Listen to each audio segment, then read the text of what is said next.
नमस्कार। India debate में आप सबका स्वागत है। मैं हूं आशुतोष पाठक। एक कहावत है, कहावत क्या है आप जानते हैं? हरि अनंत हरि कथा अनंता। नीतीश बाबू की कथा अनंत है। आज नीतीश बाबू ने राज्यसभा की सदस्यता ले ली। उन्होंने ओथ ले लिया, शपथ ले ली। आज से वो राज्यसभा के विधिवत सांसद हो गए। जो एक अरमान बचा हुआ था नीतीश बाबू की कि एक सदन के वो सदस्य नहीं है, वो अरमान भी आज पूरा हो गया। खैर, ये खुल करके उन्होंने कहा कि ये मेरा अरमान है, मैं उस सदस्य का सदस्य बनना चाहता हूं, और वो बन गए। बनने के साथ साथ अब ये कयास लगाए जाने लगे कि अब 15 तारीख को, 15 अप्रैल को, अब लोग चर्चा कर रहे हैं खरमास में। साहब, खरमास में ही तो नीतीश बाबू ने शपथ लिया है। अब ये खरमास और ये मास, शुभ और अशुभ, ये कुछ नहीं होता है। हर दिन शुभ है। जब कुछ होना होगा तो शुभ दिन में भी हो सकता है, नहीं होना होगा तो अशुभ दिन में भी नहीं होगा। तो एक तरफ खरमास में ही वो राज्यसभा की सदस्यता लेते हैं, और दूसरी तरफ खरमास खत्म होने का इंतजार हो रहा है कि नए मुख्यमंत्री शपथ लेंगे। कहा जा रहा है कि 15 तारीख को नए मुख्यमंत्री शपथ लेंगे। आज जब हम ये आपसे बातचीत कर रहे हैं, तब एक बहुत इंपॉर्टेंट मीटिंग दिल्ली में चल रही है। अभी तक उसका अपडेट अब आना शुरू हो जाएगा, टेलीविजन पैनल पे आप देखते होंगे। लेकिन वो ज़्यादा महत्वपूर्ण नहीं है। महत्व ये है कि अ, बिहार के जो प्रभारी रहे हैं विनोद तावड़े साहब, उनके घर पे एक मीटिंग होनी है, और वो उसी के बारे में चर्चा हो रही है। और उस मीटिंग के लिए तमाम नेता पहुंच गए हैं। राज्य के दोनों डिप्टी चीफ मिनिस्टर मौजूद हैं, बाकी कैबिनेट के उनके बहुत सारे कलीग हैं। अभी खास तौर से आनन फानन में जो अभी खबर आई है, उसमें यह है कि श्रेयसी सिंह जो एक मिनिस्टर हैं, उनको भी बुला लिया गया है। दिल्ली बुला लिया गया है, वो भी पहुंच गई हैं। श्रेयसी सिंह की चर्चा होती रही है, आप सबको मालूम है। श्रेयसी सिंह दिग्विजय बाबू की बेटी हैं। दिग्विजय बाबू कौन? दिग्विजय बाबू, जो दिग्विजय बाबू गुजर गए, वो रेल राज्य मंत्री रहे हैं केंद्र सरकार में, वाजपेयी जी की सरकार में। उनकी पुत्री हैं। उनको आनंद फानन में बुलाया गया दिल्ली। तो थोड़ा पावर गैलरी में चर्चा शुरू हो गई कि उन्हें क्यों बुलाया गया है। वो तो इतने सीरियस लीडर हैं भी नहीं, उन्हें क्यों आनंद फानन में दिल्ली बुलाया गया है। लेकिन वो भी दिल्ली पहुंच गई हैं। मीटिंग चल रही है। खबर है कि बिहार के मुख्यमंत्री पद को लेकर के अमित शाह और नरेंद्र मोदी के बीच में चर्चा हो चुकी है। कौन होंगे मुख्यमंत्री, ये भी तय हो चुका है। अब ये कवायदें हो रही हैं, बैठ करके वही बात हो रही है कि राष्ट्रीय अध्यक्ष कैसा नेता होना चाहिए।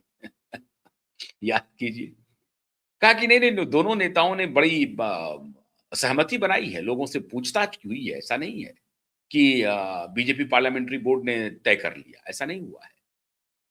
बहुत सहमति बनी है। प्रधानमंत्री मोदी जी ने सबको फोन करके पूछा है कि भाई राष्ट्रीय अध्यक्ष कैसा होना चाहिए। 50 साल के नीचे होना चाहिए, तो युवा होना चाहिए, दूरदर्शी होना चाहिए, पार्टी के समर्पित कार्यकर्ता होने चाहिए। ये सारी बातें चलती रही, लेकिन हुआ वही जो अमित शाह और मोदी ने चाहा। पक्की बात मान के चलिए, होगा वही जो अमित शाह और मोदी चाहेंगे। लेकिन ये कि हम भारतीय जनता पार्टी एक डेमोक्रेटिक पार्टी है, तो विनोद तावड़े जी की यहाँ चर्चा हो रही है, और विनोद तावड़े जी के यहाँ राष्ट्रीय अध्यक्ष भी मौजूद हैं। आज सिंगल ओथ हुआ है जिसमें नीतीश बाबू का ओथ हुआ है। तो विनोद तावड़े जी के यहाँ राष्ट्रीय अध्यक्ष नितिन नवीन भी मौजूद हैं, और बाकी सभी नेता भी मौजूद हैं। सब चर्चा कर रहे हैं कैसा नेतृत्व होना चाहिए, क्या होना चाहिए, सरकार बनेगी तो उसकी दिशा क्या होगी, नहीं होगी, बहुत सारी बातें होंगी। ये सब ढाक के तीन बातें हैं, इसका कोई मतलब नहीं है, कोई महत्व नहीं है। और आपने कभी देखा है कि नरेंद्र मोदी और अमित शाह किसी मीटिंग में नाम तय हो रहा है? कभी सुना है आपने? आज तक 14 वर्ष, अब 2014 से लेकर के आज तक कभी ऐसा सुना कि किसी भी व्यक्ति के, इन दोनों व्यक्ति के अलावा जिस किसी का भी नाम तय हो रहा है किसी भी पद के लिए, कभी देखा है कि नरेंद्र मोदी और अमित शाह उसमें बैठे हुए हैं? हाँ, एक दो तस्वीर आप जरूर देखे होंगे। जब चुनाव समिति बैठती है और टिकटों का बंटवारा होता है, तो उसमें आप जरूर देखते होंगे कि उस स्टेट के प्रभारी होते हैं, अध्यक्ष होते हैं, चुनाव प्रभारी होते हैं, फिर एक चुनाव कमेटी होती है, विस्तृत कमेटी होती है, वो बैठती है, फिर नेशनल एग्जीक्यूटिव बैठती है, और इस सब के बीच में थोड़ी बड़ी तस्वीरें आती हैं जिसमें मोदी जी भी बैठे हुए हैं, वर्तमान राष्ट्रीय अध्यक्ष भी बैठे हुए हैं, लेकिन और उस एक एक सीट पे तय होती है बात। लेकिन साहब, नरेंद्र मोदी तो वो नेता हैं जो तमिलनाडु से लेकर महाराष्ट्र तक और इधर कश्मीर से लेकर के अरुणाचल तक, हर जगह, हर स्टेट में उनके एक एक कॉन्स्टिट्यूएंसी में उनकी दखल होती है। वो जानते हैं कि यहाँ कौन-सा नेता है, किसकी यहाँ पर क्या हैसियत है, वो कैसे काम करेगा, वो जीतने की स्थिति में है, हारने की स्थिति में है, इनके बदले कौन-सा नेता हो सकता है। इस सब पर नरेंद्र मोदी और अमित शाह की पैनी नज़र रहती है। मैंने पहले ही आपको कहा ना कि ये दोनों नेता, प्रधानमंत्री और गृह मंत्री बाद में हैं। ये दोनों नेता भारतीय जनता पार्टी के नेता पहले हैं, लीडर पहले हैं। तो नेतागिरी इनसे कोई नहीं ले सकता है। नेतागिरी के ये मास्टर हैं। बाकी होम मिनिस्टर हैं, बाकी प्रधानमंत्री हैं, उसमें तो एक सिस्टम है, वो काम कर रहा होता है। उसमें ये ओवरलुक करते रहते हैं, देखते रहते हैं कि भई कहाँ-कहाँ क्या हो रहा है। ओवरव्यू ये लेते रहते हैं। वहाँ सिस्टम काम कर रहा होता है, सेक्रेटरी होते हैं, अंडर सेक्रेटरी होते हैं, असिस्ट और बाकी बहुत सारे ऑफिसरों की जमात होती है, सिस्टम काम कर रहा था। भारतीय जनता पार्टी में भी ऐसा है। पार्टी में भी एक हायरार्की है, लेकिन वो पार्टी की हायरार्की जो है वो सिर्फ नाम के लिए है, 2014 के बाद से अब। ये जो मैं आपको कह रहा हूँ, ये मोदी जी भी कहेंगे, अमित शाह भी कहेंगे। वो कहेंगे नहीं, लेकिन बात यही है। जो मैं कह रहा हूँ वो सच ही कह रहा हूँ। कोई मैं अनर्गल बात नहीं कह रहा हूँ। ऐसा भी नहीं है कि मैं मोदी और शाह की आलोचना कर रहा हूँ, बिल्कुल नहीं। मैं ये कह रहा हूँ कि जो हो रहा है पार्टी में, वो यही हो रहा है। बाकी उनके अधीनस्थ जितने लोग हैं, सब उनकी बात को मानते हैं, डिसिप्लिन रहते हैं, वो परफॉर्म कर रहे हैं। मोदी और अमित शाह बार-बार परफॉर्म करके दिखा रहे हैं। अभी देखिए कि जब राष्ट्रीय अध्यक्ष पद के चुनाव की बात हो रही थी लोकसभा चुनाव के बाद, जब मोदी जी थोड़े से रॉन्ग विकेट पर थे, थोड़ा डिमोरलाइज़ थे, 303 से 240 जब हो गया था, तो थोड़ा डिमोरलाइज़ थे। उसी समय ये हाहाकार मचा कि संघ और भारतीय जनता पार्टी के बीच में, मतलब केंद्रीय नेतृत्व के बीच में टकराहट है और मोहन भागवत और नरेंद्र मोदी आमने-सामने हैं। मोहन भागवत के उम्मीदवार संजय जोशी हैं। वो सारी बातें हुई। केरल में बैठक हो रही थी संघ की। कहा गया कि राष्ट्रीय अध्यक्ष जो उस वक्त कार्यकारी अध्यक्ष थे, फौरन दौड़कर वहां पहुंचे केरल में और केरल में प्रधानमंत्री का संदेश लेके गए कि थोड़े दिन का वक्त और दे दीजिए। मतलब हरियाणा चुनाव देख लीजिए, महाराष्ट्र चुनाव देख लीजिए। और हुआ क्या? हरियाणा, महाराष्ट्र, दिल्ली, ये तीनों चुनाव में भारतीय जनता पार्टी को अभूतपूर्व सफलता मिली। फिर से ग्राफ बीजेपी का बढ़ गया, मतलब नरेंद्र मोदी का बढ़ गया, अमित शाह का बढ़ गया। अभी और उसके बाद वो टल गया और फिर उनके मन की बात हो गई, नितिन नवीन राष्ट्रीय अध्यक्ष हो गए। अभी जो फिर से स्टॉक थोड़ा-सा कम है एप्स्टीन फाइल को लेकर के और जो सोशल मीडिया पर जो अटैक हो रहे हैं, वो सबसे लेकर के आपको लग रहा होगा कि नरेंद्र मोदी का ग्राफ थोड़ा-सा घट गया है। आप गलतफ़हमी में हैं। अभी पश्चिम बंगाल का चुनाव हो रहा है और आसाम का चुनाव हो रहा है, तमिलनाडु का चुनाव हो रहा है और तीनों स्टेट में भारतीय जनता पार्टी की स्थिति, तमिलनाडु में अपने अलाई के साथ, एआईएडीएमके के साथ, और पश्चिम बंगाल में भी बहुत स्ट्राइक रेट काफी अच्छा होने वाला है। हो सकता है कि बीजेपी जीत भी जाए, ऐसा भी हो सकता है, क्योंकि इस बार वो स्थिति नहीं है जो 2020 में या 19 में थी, 2020-21 में थी पश्चिम बंगाल में। इस बार पश्चिम बंगाल में वो स्थिति नहीं है। Bharatiya Janata party up front खेल रही है, फ्रंट फुट पर खेल रही है। और आसाम में तो हैंड्स डाउन विक्ट्री की सूचना है, सारे लोग ये जानते हैं। तो तीनों स्टेट में केंद्रीय नेतृत्व में, मतलब मोदी और शाह के नेतृत्व में परफॉर्मेंस अच्छा होगा, पार्टी परफॉर्म अच्छा करेगी, स्थिति बेहतर होगी, फिर से इनका स्टॉक बढ़ेगा। ऐसी परिस्थिति में बिहार के मुख्यमंत्री का चयन होना है। मैं आज फिर कह रहा हूं कि विनोद तावड़े के यहाँ जो बैठक हो रही है, उस बैठक का कोई महत्व नहीं है। वो चाय पीने के लिए बैठक बुलाई गई है, आप लोग आइए, सारे लोग चाय पीजिए, चाय पी के चले जाइए। और उसमें हो सकता है कि कुछ संदेश ये देने की बात हो रही हो कि पार्टी बड़ी है और दल से बड़ा देश, व्यक्ति से बड़ा दल, दल से बड़ा देश। ये सारी बातें होंगी कि हमें इसका ख्याल रखना है। व्यक्ति से बड़ा दल और दल से बड़ा देश। अब व्यक्ति से बड़ा दल, दल से बड़ा देश उनके पास कहा जाएगा जो जो अभी जो 1980 के बाद से जो राजनीति पूरे देश में चली है, उसमें दल से बड़ा देश, व्यक्ति से बड़ा दल की फिलॉसफी एक जमात नहीं मानती है। एक जमात मानती है कि व्यक्ति से बड़ा दल और दल से बड़ा व्यक्ति, यही चल रही है। किसकी किसकी जमात वो मानती है? वो जमात मानती है मुलायम सिंह यादव की जमात, वो जमात मानती है लालू यादव की जमात, वो जमात मानती है नीतीश बाबू की जमात, फॉर दैट मैटर। नीतीश बाबू की भी जमात वही मानती है। नीतीश बाबू की भी जमात, लालू की भी जमात, अखिलेश की भी जमात, शरद पवार की भी जमात, स्टालिन की भी जमात।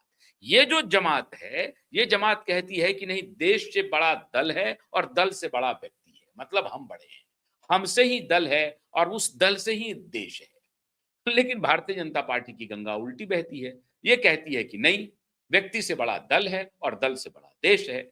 अब जो उल्टी गंगा बहाना चाहते हैं, जो बहाना चाहती है भारतीय जनता पार्टी, इस उल्टी गंगा में उधर के गंगा के पानी भी आ गए हैं। मतलब उस तरह के, अब आरजेडी से आए हैं माननीय श्रीमान सम्राट चौधरी जी। अब सम्राट चौधरी की आपने हवा बना दी है कि सम्राट चौधरी मुख्यमंत्री बनने जा रहे हैं, मुख्यमंत्री बनने जा रहे हैं। और अगर सम्राट चौधरी मुख्यमंत्री नहीं बनते हैं, तो ये व्यक्ति से बड़ा दल, दल से बड़ा देश की फिलॉसफी उन पर लागू नहीं होगी। इसकी आशंका भारतीय जनता पार्टी को है। क्यों? वहां तो ऐसे ऐसे व्यक्ति हैं जो खुद राज्यसभा के लिए लड़ाई कर बैठे। बेटा जिनका किसी सदन का सदस्य नहीं है, मुख्यमंत्री उनको कैबिनेट में घुसा दिया, पत्नी को एमएलए बना दिया। पूरी पार्टी परिवार की पार्टी है। तो वहां कोई व्यक्ति से बड़ा दल और दल से बड़ा देश तो छोड़ दीजिए साहब। व्यक्ति से व्यक्ति से बड़ा परिवार भी नहीं है वहां। वहां एक ही व्यक्ति की परिवार का परिवार है, एक्सटेंडेड फैमिली भी नहीं है कि व्यक्ति और परिवार उसके उससे बड़ा एक्सटेंडेड फैमिली नहीं।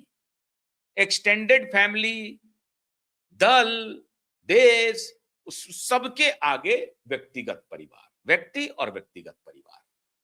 ऐसी क्षुद्र, ऐसी स्वार्थपरक राजनीति में भारतीय जनता पार्टी फंसी है। और इस बार बीजेपी को आटा दाल का भाव पता चल कि कैसे इसको किया जाए। लेकिन फिर मैं कह रहा हूं, ये भारतीय जनता पार्टी अटल बिहारी वाजपेयी और आडवाणी की पार्टी नहीं है। ये पार्टी मोदी और शाह की पार्टी है। मान गए तो बड़ी अच्छी बात, नहीं तो डंडे के बल पर मनाया जाएगा। आप नहीं मानेंगे, रास्ता दूसरा पकड़ेंगे, पकड़िए, कोई भी दिक्कत नहीं है, पकड़ लीजिए। पकड़, अगर हैसियत है तो पकड़िए, अगर नहीं हैसियत है तो फॉल इन लाइन कीजिए। तो फॉल इन लाइन के लिए ये जो 6:30 बजे जो बैठक शुरू हुई है विनोद जी तावड़े जी के यहाँ, जिसकी चर्चा हो रही है, उस बैठक का बस यही है मतलब कि सारे लोग, जो दल पार्टी निर्णय लेगी, उस पार्टी के निर्णय के साथ हमें बढ़ना है। हो सकता है कि निर्णय हम लोगों के अपेक्षित ना आए, जिनके मन में लड्डू फूट रहे हैं कि 15 तारीख को मुझे शपथ लेना है, अगर उनके पक्ष में निर्णय ना आए तो परेशान ना हो। इस सब की चर्चा होगी। हम सबको ऐसा ना ना कोई बात नहीं है, तो उसमें जो मन में जो लड्डू फूटने वाले नेता हैं, वो कहेंगे कोई बात नहीं है, जो निर्णय तय होगा, जो निर्णय किया जाएगा केंद्रीय नेतृत्व के द्वारा, वो मान्य होगा। बस यही बात सुनने के लिए बैठक हो रही है।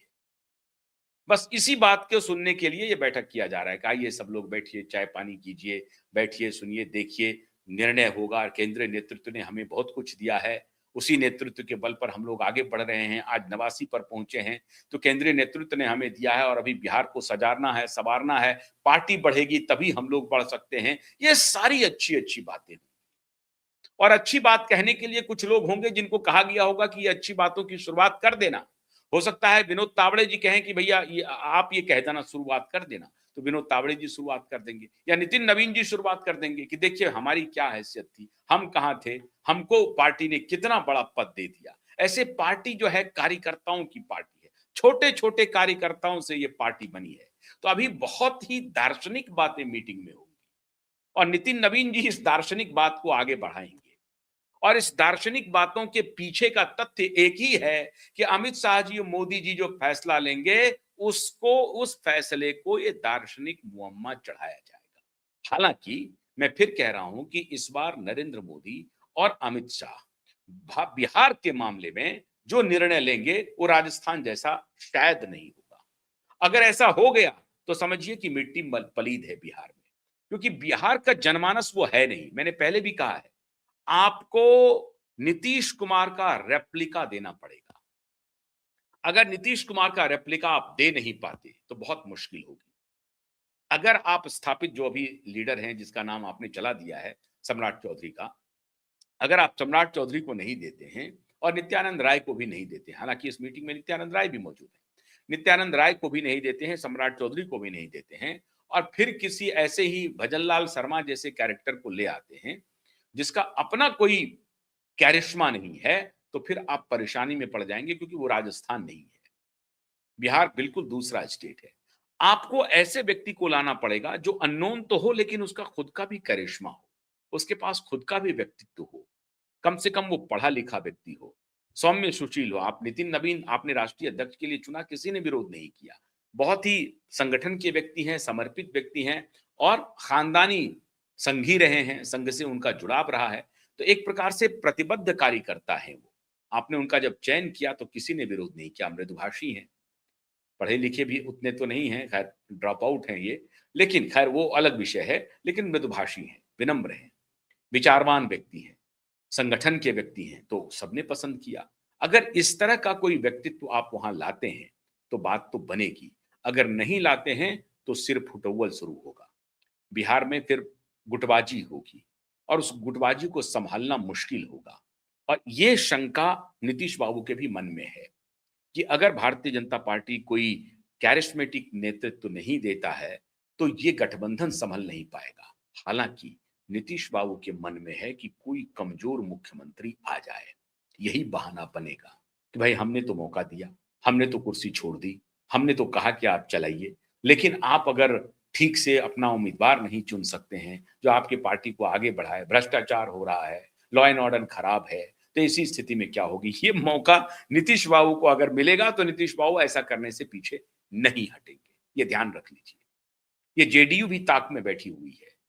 अभी निशांत जी का ट्वीट आया है कि पिताजी ने इस्तीफा दे दिया। पिताजी ने जिस तरह से बिहार को ये किया है, सारे लोग भावुक हो रहे हैं। जब ये नीतीश बाबू ने ओथ लिया, उधर निशांत बाबू ने ट्वीट किया कि बिहार में जो उनके प्रशंसक हैं वो काफी भावुक हो रहे हैं कि हम पापा बिहार छोड़ करके दिल्ली जा रहे हैं। तो ये जो भाव है और बढ़ेगा बिहार में, ये कम नहीं होगा। तो अभी उठा पटक और चलेगी। लेकिन इतना मान के चलिए कि नरेंद्र मोदी और अमित शाह के लिए बिहार एक चुनौती है, और इस चुनौती को झेलने की स्थिति इन्हीं दो नेताओं में है भी वर्तमान में। ये ताकत भी इन्हीं दो नेताओं में है इस चुनौती को झेलने की। हालांकि अटल आडवाणी का भी कोई इस तरह से विरोध नहीं करता था, लेकिन याद कीजिए आडवाणी जी को भरी सभा में उमा भारती ने क्या क्या नहीं सुनाया। अगर आप सब थोड़ा-सा स्मृति को थोड़ा पीछे ले जाएँ, तो आपको पता है कि भरी सभा में उमा भारती ने किस तरह से आडवाणी जी को अपमानित किया था। और उनके बहुत सारे नेताओं को, जिसमें प्रमोद महाजन भी थे, उन सबको अपमानित करके उमा भारती वहां से निकली थी। और बहुत कद्दावर नेता थी उस वक्त उमा भारती। लेकिन हश्र क्या हुआ, वापस आना पड़ा उमा भारती को, ये बात मैं पहले बता चुका हूं। लेकिन आज जो किसी नेता में ये हैसियत नहीं है कि मोदी और शाह के निर्णय को डिफाई कर दे, उनका अनुकरण ना करें, उसको ओबे ना करें, डिसोबे करने की किसी में हैसियत नहीं है। इसलिए मैं फिर कह रहा हूं कि फिर एक चौंकाने वाले निर्णय आएंगे, और वो निर्णय आएंगे 14 तारीख को, जब 15 तारीख को ओथ सेरेमनी होगी। 14 के पहले बिहार का मुख्यमंत्री कौन होगा, इसकी घोषणा नहीं होगी। आज भले ही मीटिंग वगैरह जो भी है होनी है वो हो जाएगी मीटिंग, लेकिन आप 2-3 दिन इंतजार कीजिए। अभी प्रधानमंत्री जी लौटेंगे पश्चिम बंगाल, तमिलनाडु और असम से।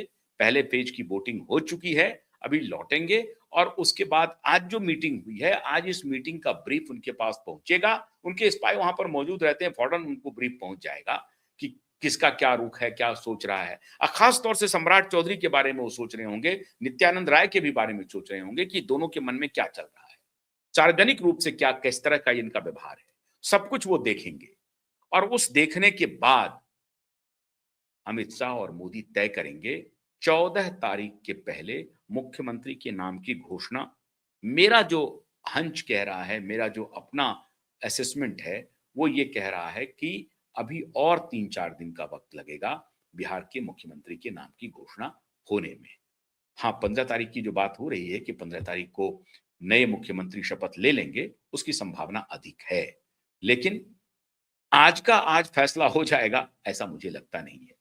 तो आज की तो रात चली गई, आज का दिन और रात चला गया।